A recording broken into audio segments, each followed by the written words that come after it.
We begin with that breaking headline today. A Michigan doctor sentenced, being called a monster. A day of reckoning for the doctor who diagnosed hundreds of patients with cancer when they did not have it. Outside the court, the tears and anger. He lied to so many patients, giving many of them extensive chemotherapy, which then made them sick. So many of those families today coming face to face with the doctor as he was sentenced to 45 years behind bars. And you're about to hear what the doctor said to those families. ABC's Ron Claiborne leads us off. Judgment Day for the doctor who caused so much pain. Victims of Dr. Farid Fatah outside the courtroom where he was sentenced, hand in hand, then defiant. 45 years for the lives that he took. It just wasn't enough.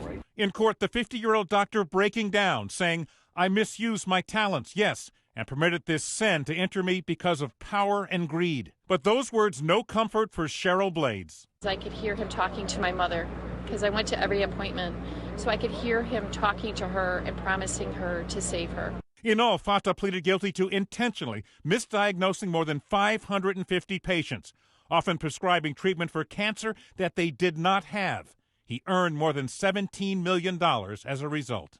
Dr. Fatah pounced on every opportunity to use a patient's body as a profit center. One of the patients, 53-year-old Monica Flagg. Stressful. It was extremely emotional. In 2013, Dr. Fatah told her she had cancer. He finally said, "It is no longer smoldering. You have full-blown cancer." She later learned from another doctor she was perfectly healthy. I did one chemo treatment.